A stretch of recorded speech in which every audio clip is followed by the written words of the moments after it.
Polemik menyoal pagar laut di pesisir Kabupaten Tangerang, Banten disebut berkaitan dengan reklamasi untuk program strategis nasional dan pengembangan properti di Teluk Naga. Namun pihak-pihak terkait membantah akan ragam spekulasi tersebut. Ya, riuh silang pendapat soal ini pun mendorong Presiden memerintahkan jajarannya untuk menyegel dan mengusut kasus pagar laut ini dan langkah apa saja yang diambil oleh pihak-pihak yang berwenang. Selengkapnya dalam Benang Merah, Perintah Presiden usut pagar laut.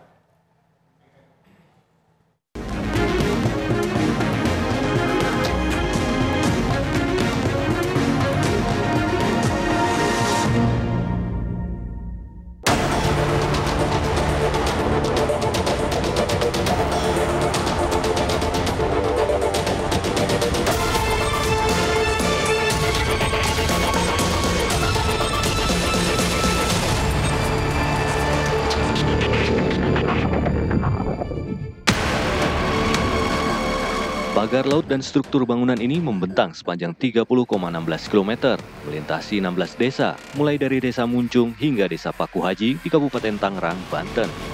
Mega struktur pagar laut ini kemudian menjadi masalah serius karena melanggar hukum. Sekretaris Jenderal Partai Gerindra yang juga Ketua MPR RI Ahmad Muzani menyebutkan, Presiden Prabowo Subianto menyetujui untuk dilakukan penyegelan pagar laut di perairan Kabupaten Tangerang, Banten. Sudah. Beliau sudah setuju pagar laut, pertama itu disegel, kemudian yang kedua beliau perintahkan untuk dicabut kan, gitu, usut begitu. Nah. Apakah akan ada evaluasi untuk Saya tidak sampai di situ pengetahuan saya. Saya Ketua MPR. Kementerian Kelautan dan Perikanan kemudian memutuskan menyegel pagar laut pada 9 Januari 2025. Penyegelan dilakukan karena pemagaran laut di 6 kecamatan tersebut tidak memiliki izin dasar kesesuaian kegiatan pemanfaatan ruang laut. Penyegelan pagar laut tersebut dilakukan oleh tim dari KKP yang dipimpin Direktur Jenderal Pengawasan Sumber Daya Kelautan dan Perikanan, Pung Nugroho Saksono. Dari siang tadi sampai sore kita melakukan penyegelan pemagaran laut yang sudah viral ini, dan ternyata memang kami wawancara dengan beberapa nelayan mengganggu. Pagar tersebut kami cek di KKP tidak ada PKKPR-nya, jadi perizinannya tidak ada. Pemerintah dalam ini KKP hadir, negara hadir di laut ini untuk melakukan penyegelan pemagaran laut tersebut. Laut ini pemersatu bangsa. Tidak boleh laut itu dipagar seperti itu. Pemiliknya nanti akan kami tindak lanjuti prosesnya. Ya, ini sudah viral dan Pak Presiden sudah menginstruksikan. Saya pun tadi pagi diperintah Pak Menteri langsung untuk melakukan penyegelan. Ya, teman-teman semuanya, ini negara tidak boleh kalah. Sekali saya ulangi, negara tidak boleh kalah. Kemudian pada 18 Januari 2025, TNI Angkatan Laut bersama nelayan mulai membongkar pagar laut di Tangerang, Banten. Targetnya 2 km setiap harinya. Pembongkaran pagar laut ini dipimpin langsung Komandan Pangkalan Utama Angkatan Laut 3, Brigjen Marinir Hari Indarto. Selain kami banyak mendengar keluhan dari masyarakat yang aksesnya agak terhambat, mereka dalam mencari nafkah, kami atas perintah Presiden Republik Indonesia melalui Bapak Panglima TNI dan Kepala Staf Angkatan bersinergi dengan masyarakat untuk membuka akses minimal pagar yang menutupi akses keluar masuk nelayan, itu yang akan kita bongkar pada pelaksanaan kegiatan siang ini. Namun Kementerian Kelautan dan Perikanan justru menyayangkan pembongkaran oleh TNI Angkatan Laut. KKP merasa pembongkaran pagar laut itu dilakukan tanpa berkoordinasi dengan Menteri Sakti Wahyu Trenggono. Selain itu, pembongkaran dirasa dapat merusak barang bukti. Namun setelah dipanggil Presiden Prabowo Subianto ke istana pada 20 Januari 2025, Menteri KKP mengatakan bahwa pagar tersebut akan dibongkar. Di laut itu ya dari sisi administratif. Itu secara tidak langsung itu ilegal gitu Pak? Maksudnya Pak? pencabutan? Gini, kalau pencabutan kan tunggu dulu dong. Kalau sudah ketahuan siapa yang nanam, lebih mudah. Kalau nyabut kan gampang ya. Tapi kan nyabut juga seperti kemarin misalnya saya mendengar berita ada pembongkaran oleh institusi Angkatan Laut, misalnya seperti itu. Ya, saya nggak tahu, harusnya itu barang bukti. Setelah dari hukum sudah terdeteksi, terbukti, sudah diproses hukum, baru bisa. Jadi sampai saat ini belum ketahuan siapa yang masang? Belum. Kita sedang penyidikan. Kan nggak bisa cepat ya. Dan nggak bisa menuduh banyak orang juga. Pak Menteri, sebagai penegasan Pak Menteri, berarti ini ilegal ya Pak Menteri? Apanya? Ilegal pemasangannya itu. Sangat ilegal. Sangat ilegal. Selain itu, Presiden juga menginstruksikan untuk mengusut tuntas masalah ini secara hukum.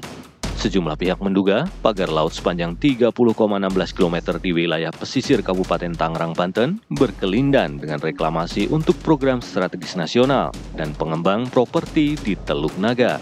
Namun dugaan ini dibantah oleh pihak-pihak terkait.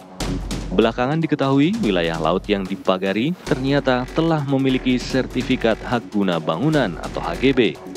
Hal ini diakui oleh Menteri Agraria dan Tata Ruang atau Kepala Badan Pertanahan Nasional, Nusron Wahid. Kami membenarkan ada sertifikat yang berseliweran di kawasan pagar laut, sebagaimana yang muncul di banyak sosmed tersebut.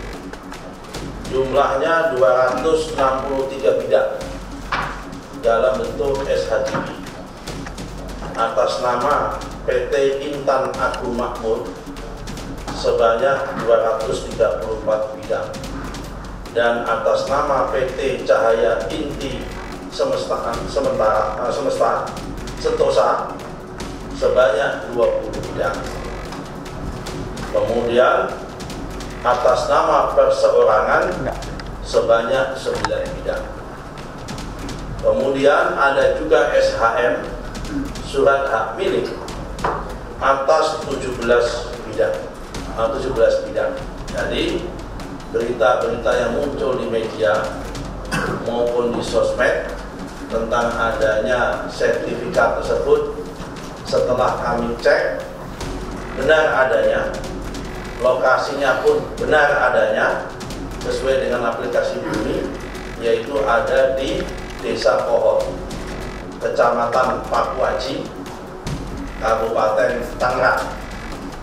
Jumlahnya tadi sudah saya sampaikan 263 bidang dalam bentuk SHGB, 234 bidang atas nama PT Intan Agung Makmur, 20 bidang atas nama PT Cahaya Inti Sentosa. Untuk temuan tersebut, Menteri Agraria dan Tata Ruang akan berkoordinasi dengan Badan Informasi Geospasial untuk memastikan apakah titik sertifikat HGB tersebut berada di dalam atau di luar garis pantai. Jika ternyata sertifikat HGB diterbitkan di luar garis pantai atau di wilayah lautan, Nusron berjanji akan melakukan evaluasi dan peninjauan ulang.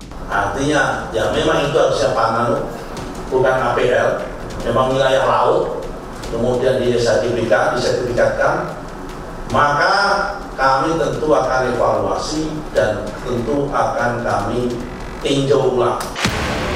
Sebelumnya, Kantor Kepala Pertanahan Kabupaten Tangerang, Yayat Ahadiat Awaludin mengatakan, sertifikat HGB yang terbit di Desa Kohot luasnya mencapai 300 hektar. Sertifikat itu terbit pada Agustus 2023 setelah Peraturan Daerah Nomor 1 Tahun 2023 tentang Rencana Tata Ruang Wilayah Banten tahun 2023 hingga 2043 terbit pada Maret 2023. Saksikan Benang Merah episode selanjutnya.